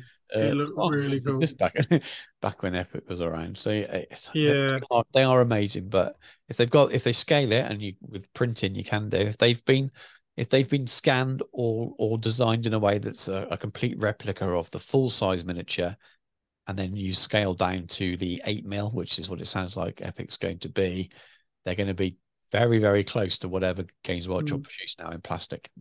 And it's the first time I've thought there's a range that someone's actually going to be producing something that's a copy, but not a copy, but almost identical to what's going to be out there. And it's weird.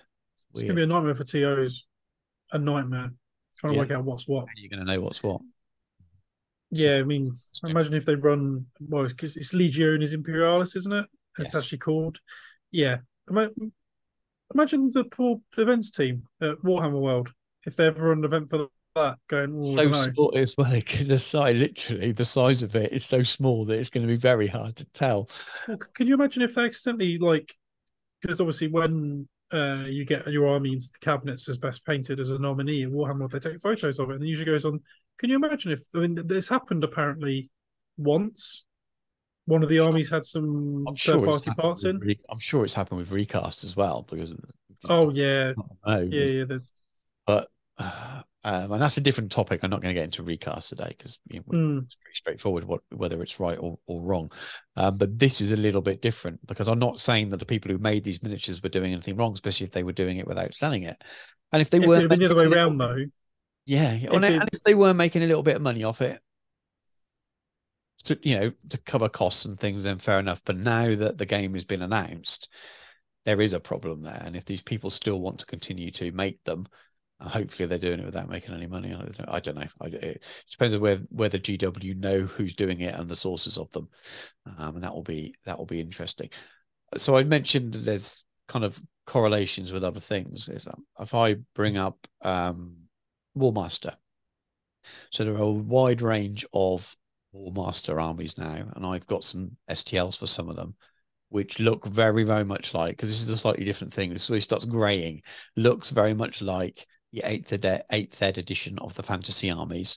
Yeah. But they're not copied sculpts. They are completely new sculpts, new posed, but they've just got the aesthetic very, very close. Now, I believe that there were a couple of miniatures that were in the same pose, and they had to repose them because GW said that's too much.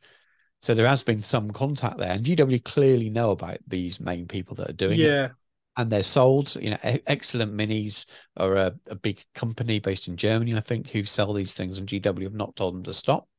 And at the end of the day, they are fantasy miniatures. They are sold as fantasy miniatures, but the aesthetic is very, very close. So is that an IP infringement or not? Now, I don't not going to quote anybody, but I've spoken to someone about this in the past about it, and I said, it seems weird. I feel guilty buying wanting these because it looks a bit like IP theft. But what's GW's position on it? And I didn't get an equivocal answer, but it was very much along the lines of, they're not GW don't go after everything now because they don't want to be seen as the big baddie all the time because they want people to enjoy their hobby. And if it's a game they're not making and they're not directly copying something, they will let some of those things go. So it doesn't mean they won't not change their mind in the future, especially if they were to do their own Warmaster game. But it feels like at the moment that what's going on with the Warmaster ranges and all of those armies that look very close to the GW aesthetic, but in these smaller scales, as they're not complete copies, they just about get away with it. It's almost like a homage, rather, or yeah, they're very close homage, but it's they're also things that are harder to protect with IP anyway. I mean, a Bretonnian Knight, it's just it's a medieval knight, isn't it? yeah, Some of them, the classic fantasy the tropes and stuff. Skaven and things like that look very similar. Some of them are different enough that I can see how they get away with it, and I think it's probably fine. And that's where I talk about my own feelings on it. I don't want to be all kind of, I can't touch that because it's IP. I want it to be, some of these things are cool and I want to buy them and use them. And I, for a long time, thought, well, I can't feel right about ordering those armies. But now I would. Now I'd buy any of those Warmaster armies because it feels like it's acceptable and GW aren't going after them and haven't shut them down as is. Yeah, who knows? That might change in the future. Whereas I probably wouldn't, especially with the game going out now, would not go and search for those epic models, the ones that are designed to be complete copies. Now, if there was something that was third party that looked a similar shape, but you could see was designed differently, then I would feel okay with it. I probably wouldn't want it, to be honest with you, but it's fine. But for something that's clearly just a copy, but redone, I wouldn't do it. So it's a bit of a grey, and maybe that's really hypocritical that I'd buy the Warmaster Empire models that look like Warmaster Empire, but they're not. But I wouldn't buy a 3D printed Spartan. But if that Spartan was, designed to be an exact copy of the larger scale thing, for me, that's different than someone in a late medieval uniform that looks a bit like fantasy army that also wore late medieval uniforms, regardless of what they're supposed to represent or not. What about yourself, Dan? Yeah. Well, for me, a lot of the way I feel about IP and copyright infringements and people ripping off minis, like 3D printing, whatever, recasting. I know we're not really talking about it, but it's another facet of it. I have a whole bunch of friends who work for GW. I don't deny it. The amount of times I've been called a shill, the amount of times we've both been called shills, in fairness, over this kind of stuff. I like my friends, as most people do, and I quite like the fact they've got jobs, and I quite like to continue to have jobs. And the part of me that thinks I can't really be seen to support stuff that would damage the people that pay for my friends to live. It's hard for me, and I know how much they all care about what they do. So and how disheartened they can sometimes be when they see some of this stuff happen. I I can't hand on heart say I approve of it. Yeah. I'm not going to lecture anyone else on what they should do, but it definitely steers my views and my opinion on what I buy. I've seen the Warmaster minis. I don't know if it's exactly the same ones. My mate Tim bought a load of well, let's call them Warmaster, but that scale fantasy undead, Yeah. and they are cool as anything. They're beautiful, really, really characterful, really fun. They got that kind of sixth edition, kind of slightly wacky Warhammer aesthetic to them. Yeah. obviously that's caricatured a little bit due to the scale, Yeah. but works really well. It has like a really good theme and a style to it. No disputing, they're gorgeous. I probably, well, aside from the fact I'm not playing another sodding game, but um, I probably wouldn't buy it. I certainly wouldn't touch any non GW Epic, heresy small scale now. Yeah, Absolutely not. that's very very clear for me. Yeah, Line, and I'm felt like you did for quite a while with the Warmaster stuff. And some armies are different to others. Some are, like, whoa, that's yeah, close, and some is just like, yeah, that's generic enough. And I was using the example of Empire. I suppose things like the High Elves are probably a lot more, and that's something you were probably looking at, but probably a lot more High Elf looking than as a comparison, so to speak. So I don't know. As I said, it's a bit of a grey area, and maybe having them in a different pose, that shouldn't matter. Actually, maybe they are still stealing the IP there as much as well. It's really, really, really interesting. And as I said, I'm not trying to overly moralize on it as well. I agree what you say about having friends that work there and making sure that their jobs are protected, and people will be rolling their eyes at both of us saying that. But that is a thing. I imagine that recasting is probably more of a problem for that in terms of yeah. volume at the moment. But with the way 3D printing is growing, that's why I sort of brought up this topic today, is because of Epic, really, because it's the first time I can see, because of knowing someone who's printed a lot of stuff recently, especially in small scale myself. I know how easy it is for someone with a fairly basic at-home printer to produce those armies, whereas to produce bigger armies to the same level of quality isn't something as easy to do. But to reproduce those epic models feels like it's something that you could do, and people just really wouldn't know. And I just wonder if it's going to be a problem for GW for the first time. I think timeline's the issue. Obviously, if Legiones Imperialis was first, what people have done downscaling, Yeah, heresy models, or just scanning the existing ones and putting them in, that's very obviously wrong. It's clear cut. Regardless of how people moralize it's wrong, yeah, and that's not on. But because it's this way, it was a dead game. It was, I agree. everyone's playing Epic. The the the person, It's the hard. people who have done it, I don't have think it's a bad thing. No, If they're making a living out of it, that becomes a bit more questionable. If these people have done it because they're genuinely in love of the heresy and then genuine love of Epic, and it sounds that's the way it started, and maybe people are just buying them at cost price or something, and it's to play with a kind of very, let's face it, it's a niche of a niche of a niche sort of sub. yeah, The actual numbers of people who are doing this is it probably isn't something that Games Workshop will worry about. That's not my concern for it. It's more that when people realize there's a market out there for it, and that there are people that have already produced these miniatures that look as good. They will be different sculpts, but look as good. And you don't often say that about some of the fan-made stuff, but looks as good as what GW are bringing out. Then I could be given one of each now, having never held either. And if they were both a printed version, so it was a printed original proof from Forge World before they went off in plastic, made it in plastic. So one of the original ones, and one that someone's not, I wouldn't be able to tell the difference. And they might look different, no. but I wouldn't be able to guess which one came from Forge World, which one was a scan. And that's what, I just wonder whether there's if that could potentially grow then into a problem, whereas it's probably not being a problem before, and that's why they've been left to it. I just wonder if those one of those STLs will start hitting the mass market, getting widely shared. Whether it'll become an issue or not.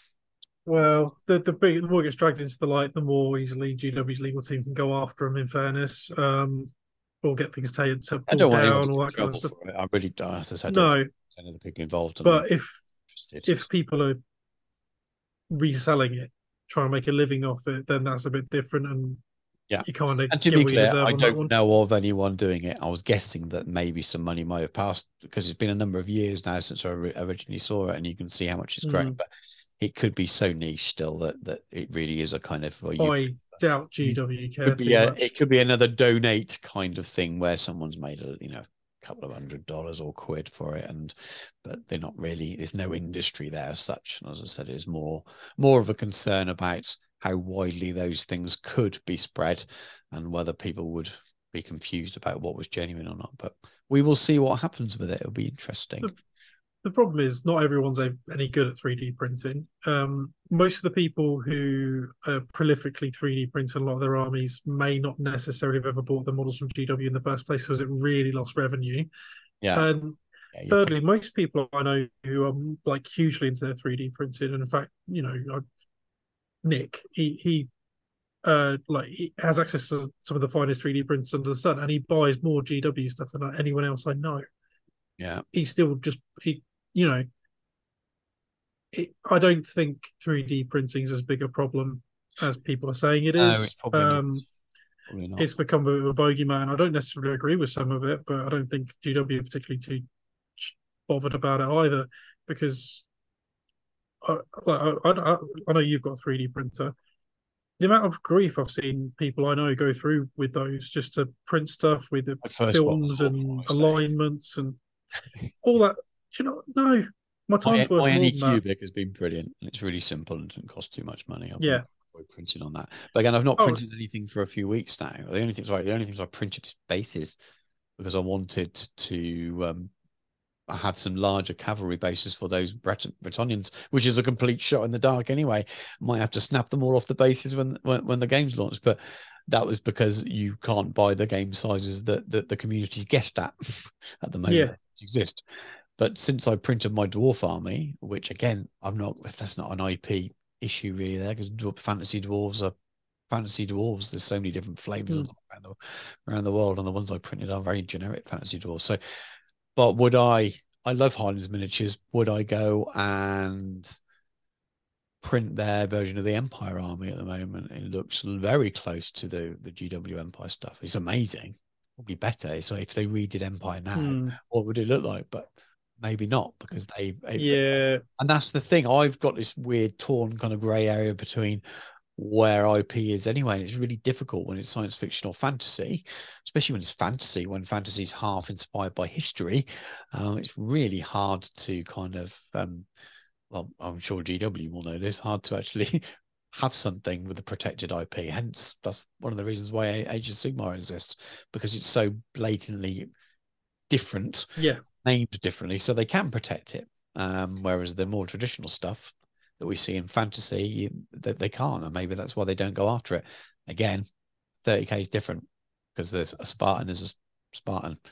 Yes, it looks little bit like First World War tank, but aside from that, it's only inspired by this 40k Yeah. and 30k are very, very distinct in the way they look. And if you're producing something to be an alternative miniature, but that's something, as I said, is a complete copy of the bigger thing, it's going to look exactly like the smaller version that's coming out very soon. So it will be interesting to see. I'd love to hear people's thoughts on it. Again, don't be shy. I'm not going to argue with people in the comments if you've got slightly different opinions. I'm still like me. I'm still slightly kind of, what's right?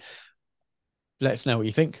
I can imagine the comments will range from, yeah, shouldn't copy IP, and there'll be other people that say GW are too expensive. They get everything they Yeah. deserve, and I just know what I agree with. I I'm happy to recognise my have a privilege on that fairly, one. yeah, I'm happy to let allow people to express those opinions. I'm just interested where it falls. Yeah, interesting one, but let's see how it goes over the coming weeks. I think it might be interesting. I think we've probably done, Dan, aren't we? Yeah, we mined this one out, I Yeah. think. Yeah, it's been a longer show, but again, it's probably two shows rolled into one in terms of news and our hobby and things to catch up on. And our main topics are always end up being these little addendums at the end, little extras, but hey ho. It's just nice to have a good old hobby chat, even if the hobby hour is a hobby 90 minutes or a hobby hour and 45 or whatever this ends up being. Have you anything before we let these good people go, Dan? Yeah, just usual. Thanks for watching.